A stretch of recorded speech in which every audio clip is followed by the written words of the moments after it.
pagi kita akan membahas materi hari ini bab terakhir untuk semester 1, yaitu gelombang elektromagnetik ya. Gelombang elektromagnetik. Nah, coba kita perhatikan alat-alat ini. Nah, bagaimanakah alat-alat ini bekerja ya? Bagaimanakah alat-alat ini bekerja? Nah, kita lihat alat-alat tersebut bisa bekerja karena menggunakan gelombang elektromagnetik.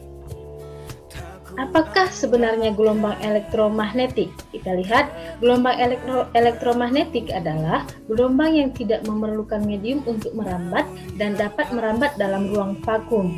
Jadi gelombang elektromagnetik gelombang yang tidak memerlukan medium untuk merambat. Kita lihat juga gelombang elektromagnetik adalah gelombang yang dihasilkan dari perubahan medan magnet dan medan listrik secara berurutan, di mana arah putar vektor medan listrik dan vektor medan magnet saling tegak lurus. Jadi ingat bahwa gelombang elektromagnetik ini dihasilkan karena perubahan medan magnet dan medan listrik secara berurutan. Ya, jadi salah satu gelombang elektromagnetik ini adalah cahaya matahari ya, tidak membutuhkan medium untuk sampai ke bumi. Bahkan dinyatakan bahwa bisa merambat dalam ruang vakum. Dan kita harus tahu bahwa antara bumi dengan matahari ada ruang hampa udara, tapi bisa dilewati oleh gelombang elektromagnetik atau cahaya matahari tersebut. Nah, ada beberapa ilmuwan yang menyatakan tentang gelombang elektromagnetik. Kita lihat di sini teori Maxwell ya. Jika perubahan medan magnetik dapat menghasilkan medan listrik, maka sebaliknya perubahan medan listrik dapat menghasilkan medan magnet. Ini pernyataan si Maxwell ya, masih dalam bentuk teori. Sekali lagi, teori Maxwell menyatakan bahwa jika perubahan medan magnetik dapat menghasilkan medan listrik, maka medan listrik dapat menghasilkan medan magnet juga.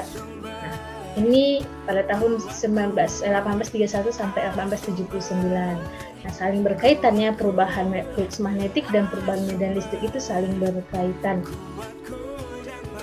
Nah, kemudian kebenaran hipotesa Maxwell ini tentang adanya gelombang elektromagnetik ini dibuktikan oleh Heinrich Hertz. Karena pada awalnya kan Maxwell hanya masih menyatakan teori saja, dan saat itu belum banyak ilmuwan yang menerima apa hipotesa atau teori Maxwell tersebut. Tapi ternyata ketika Maxwell sudah tidak ada lagi, si Heinrich Hertz dia membuktikan pernyataan Maxwell dan pernyataannya itu benar ya. Beberapa percobaan tentang gelombang elektromagnetik, kita lihat percobaan Ørsted yang berhasil membuktikan arus listrik dalam konduktor menghasilkan medan magnet di sekitarnya. Jarum kompas menyimpang bila didekatkan pada kaos yang dialiri arus listrik. Kemudian percobaan Faraday yang berhasil membuktikan batang konduktor yang menghasilkan gaya induksi pada kedua ujungnya bila memotong medan magnetik. Percobaan Faraday menunjukkan perubahan flux magnetik pada kumparan menghasilkan arus induksi dalam kumparan tersebut. Nah, ini menyatakan bahwa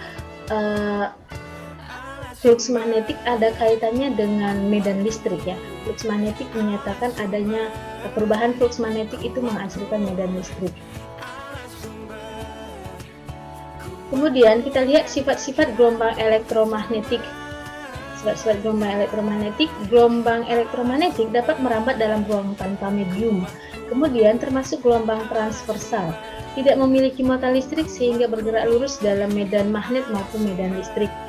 Dapat mengalami pemantulan, pembiasan, perpaduan, pelenturan, pengutupan. Ini bakal dibahas untuk materi selanjutnya. Kemudian, perubahan medan listrik dan medan magnet terjadi secara bersamaan sehingga medan listrik dan medan magnet sefase dan berbanding lurus. Itu sifat-sifat dari gelombang elektromagnetik. Kemudian ada juga spektrum gelombang elektromagnetik. Nah, di sini ada urutan spektrum gelombang elektromagnetik berdasar kenaikan frekuensi atau penurunan panjang gelombang. Artinya gini, kalau dia frekuensinya rendah berarti panjang gelombangnya tinggi. Sebaliknya kalau frekuensi tinggi, panjang gelombangnya rendah. Nah, jadi di sini dikatakan kenaikan frekuensi, berarti frekuensinya dari rendah ke tinggi ini ya, dari rendah ke tinggi. Sementara kalau ditinjau dari panjang gelombang dari tinggi ke rendah. Nah, itu spektrum gelombang elektromagnetik. Yang pertama gelombang radio. Gelombang radio ini jangkauan frekuensinya cukup luas, memiliki dua jenis modulasi, yaitu AM atau jangkauan luas dan FM atau jangkauan sempit. Nah, ini mungkin sering kita dengar kalau ada siaran radio menyatakan berapa nilai gelombangnya dan dikatakan AM atau VM ya. Ini sering dikatakan dia. Kemudian gelombang mikro itu digunakan alat-alat elektronik, alat komunikasi dan alat memasak seperti oven ya, dan radar. Kemudian inframerah itu dihasilkan oleh molekul dan benda panas, digunakan di bidang industri, medis, dan astronomi. Pemotretan bumi dari satelit itu digunakan sinar inframerah. Yang keempat, sinar tampak atau cahaya. Itulah yang sampai ke bumi yang bisa membuat kita saling melihat ya. Adalah sinar yang dapat membantu penglihatan kita. Perbedaan frekuensi cahaya menimbulkan spektrum warna cahaya. Nah, jadi ini sebenarnya ada cahaya warna-warna ya, seperti warna-warna pelangi. Kemudian sinar ultraviolet dihasilkan dalam atom-atom dan molekul-molekul dalam loncatan listrik. Matahari adalah sumber utama sinar ini. Di bidang industri digunakan untuk proses sterilisasi. Yang keenam, sinar X disebut juga dengan sinar ronsen. Jadi kalau ada yang menyatakan ronsen itu digunakan sinar X sesuai dengan penemunya. Jadi yang menemukan sinar X itu adalah si ronsen. Sinar ini dihasilkan akibat tumbukan elektron berkecepatan tinggi di permukaan logam. Di bidang kedokteran digunakan untuk diagnosa dan terapi medis, sedangkan di bidang industri sinar X digunakan untuk analisis struktur bahan. Yang ketujuh, sinar gamma. Sinar gamma merupakan gelombang elektromagnetik dengan panjang gelombang terpendek, ya, panjang gelombang terpendek dan frekuensinya tinggi. Akibat dari panjang gelombang yang pendek ini, daya tembusnya sangat tinggi ya, dihasilkan dari inti atom yang tidak stabil ataupun sinar kosmis. Daya tembus sangat besar, mampu menembus gelap timbal. Ini sekarang sinar gamma ini juga sering digunakan untuk di bidang kesehatan ya, menganalisa penyakit, bahkan digunakan juga untuk mensterilisasi alat-alat kedokteran. Kita lihat di sini, kecepatan gelombang elektromagnetik itu merupakan perumusan dari C sama dengan 1 per akar E0 kali μ0.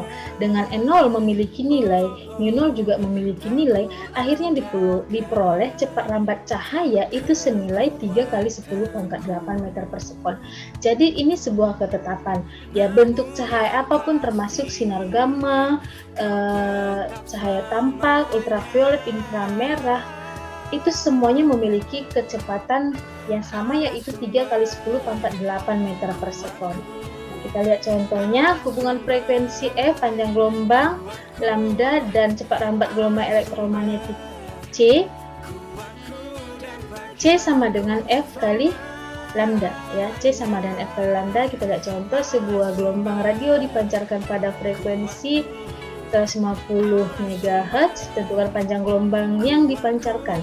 Nah, tadi dirumuskan C sama dengan F kali lambda. Lambda sama dengan C per F, lambda sama dengan C itu nilainya 3 kali 10 pangkat 8 meter per sekon, dibagi 15 kali 10 pangkat 14 Hz, maka lambda sama dengan 2000 meter ya. Nah, demikian materi kita untuk hari ini. Belajar untuk persiapan ulangan semester. Tetap semangat sekalipun belajar jarak jauh. Tetap banyak berdoa dan tetap jaga kesehatan. Tuhan Yesus memberkati.